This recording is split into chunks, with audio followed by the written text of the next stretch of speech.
Hello नमस्कार, स्वागत आप सबका आपके अपने उत्कर्ष यूट्यूब चैनल पर। और मैं हूं आपका होस्ट दोस्त नरेंद्र चौधरी। बेसिकली 2024 के अंदर कुछ ऐसे नोटिफिकेशन जारी किए गए थे जो हमारी तैयारी को और बेहतर बनाने के लिए थे। मतलब कुछ नोटिफिकेशन ऐसे थे जो हमारी तैयारी से जुड़े हुए थे और हमारे सिलेक्शन से जुड़े हुए थे। और उन्हीं में से एक नोटिफिकेशन आपका आया था सेकंड ग्रेड की एग्जाम को लेकर के। जी हाँ, आपके सेकंड ग्रेड की एग्जाम को लेकर के एक नोटिफिकेशन आया था और वो पद थे आपके 2129 पद। अर्थात 2024 में सीधा सीधा बोला कि सेकंड ग्रेड की वैकेंसी आई और उसकी एग्जाम जो है ये आपके एग्जाम होने जा रही है सितंबर में। अब मेरे भाई सितंबर 2025 में, लेकिन इसकी एग्जाम से पहले ही अपने यहाँ पर आरपीएससी के द्वारा एक के द्वारा एक बवाल मचा दिया गया। और वो बवाल क्या मचा दिया, उन्होंने क्या किया, 4-5 दिन पहले एक नया नोटिफिकेशन जारी कर दिया और वो 2025 का, और सेकंड ग्रेड की नई वैकेंसी जारी कर दी और वो पद थे आपके 6500। और यहीं पर आकर के बच्चों के अंदर एक कन्फ्यूजन पैदा हो गया कि सर अभी तो तैयारी थोड़ी सी कमजोर है, क्या आगे वाले की तैयारी करें क्या। मतलब मन में ऐसा आता है, क्योंकि जैसे हमें लगता है ना एक नई वैकेंसी आ गई तो कहीं ना कहीं ऐसा लगता है कि यार है ना, इस बार तो पद भी कम है और मेरी तैयारी थोड़ी सी भी कम है, तो मैं आगे वाले के अकॉर्डिंग तैयारी कर दूंगा। और वो थोड़ा सा अपने आप में लेजीनेस महसूस करने लगता था, क्योंकि इसकी एग्जाम डेट भी आ गई है और इसकी एग्जाम डेट आपके जुलाई 2026 के अंदर है सब।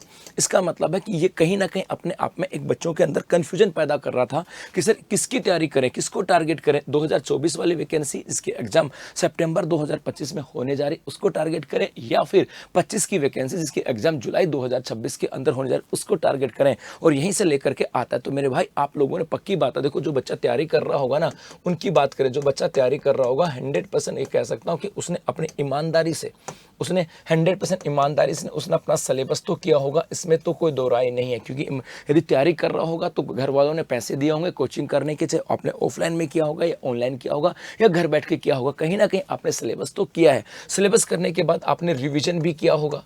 रिवीजन की बात करें, आपने रिवीजन भी किया हो, तो अब यदि आपने किया है और आपको लगता है कि सर तैयारी कम है, तो भैया क्या फर्क पड़ता है, तैयारी कम है हो, वो आपको लगता है आपको तैयारी कम है, अब उसको जांचने की बात है ना। आपको लगता है कि तैयारी कम है, वो आपको लगता है, लेकिन उसको ये आपको लगता है, लेकिन आपको एग्जाम तो ये भी देनी है ना। क्योंकि आपको लगता है तैयारी कम है, लेकिन हो सकता है आपकी वही तैयारी आपको इस सिलेक्शन तक ले जाए। क्योंकि कई बार हमें खुद को तो लगता है कि यार मेरी तैयारी कम है, लेकिन वो तब लगता है जब हम लोग उसको एनालिसिस नहीं करते किसी एमसीक्यू के माध्यम से, किसी टेस्ट के माध्यम से। तो यहाँ पर यदि आपके मन में ऐसा कुछ भी कंफ्यूजन है कि सर मेरी तैयारी कमजोर है, मेरी तैयारी कम है, तो क्यों ना मैं इसके ऊपर फोकस कम करूं और मैं वापस से जीरो से स्टार्ट करके और वापस से नई भर्ती की तैयारी करूं। ऐसी गलती बिल्कुल नहीं करना।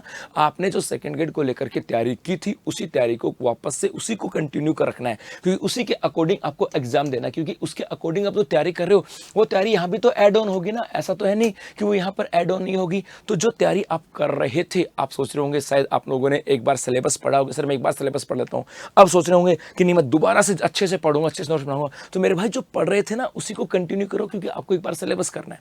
आप लोगों ने एक बार सिलेबस किया होगा, सोचा होगा कि एग्जाम तक एक बार रिवीजन कर लूंगा, सिलेबस जल्दी किया था रिवीजन कर लेता हूं। अब सोच रहे होंगे सर पहले वाला सिलेबस ही मैंने जल्दीबाजी में किया था, अब रिवीजन नहीं करूं, मैं वापस से जीरो से स्टार्ट करता हूं, अच्छे सिलेबस करूंगा। नहीं मेरे भाई, आपने जैसा भी किया था अब रिवीजन कर रहे हो ना, तो रिवीजन आगे एड ऑन तो होगा ना, कुछ तो सीख रहे हो। या आप सोच रहे होंगे कि गुरुजी है ना सर मैं एमसीक्यू के माध्यम से ये तैयारी कर लूँ क्या, तो मेरे भाई एमसीक्यू के माध्यम से भी तैयारी करोगे, वो तैयारी तो आगे भी तो काम आएगी। तो जो तैयारी आप कर रहे थे उसी को कंटिन्यू करना, और जितना डेडिकेशन आप सोच रहे हो कि आगे दे दूंगा, उससे 100% नहीं 200 गुना डेडिकेशन आपको इस भर्ती के लिए दिखाना होगा। ये याद रखना, आपको ये मान के चलना कि मुझे भाड़ में गया 2025 का नोटिफिकेशन और भाड़ में गया 2026 के एग्जाम, मुझे तो सिलेक्शन 2024 वाली ही जो वैकेंसी थी या 2025 में जो एग्जाम हो रहे इसी के अंदर सिलेक्शन है। इसी को माइंड में लेकर के तैयारी करनी है। इसका नंबर तो बाद में आएगा एग्जाम के बाद। अभी आपके माइंड में सिर्फ और सिर्फ क्या होना चाहिए, सितंबर 2025 जो आपके सेकंड ग्रेड की एग्जाम होने जा रही है। जी हां, और आपकी इसी तैयारी को बेहतर बनाने के लिए उत्कर्ष क्लासेस के अंदर आपको मिलने वाली है 501 प्रश्नों की वन लाइनर फ्री पीडीएफ। आप सोच रहे हो जी कैसे, तो उत्कर्ष क्लासेस के अंदर एक आरंभ स्कॉलरशिप टेस्ट है।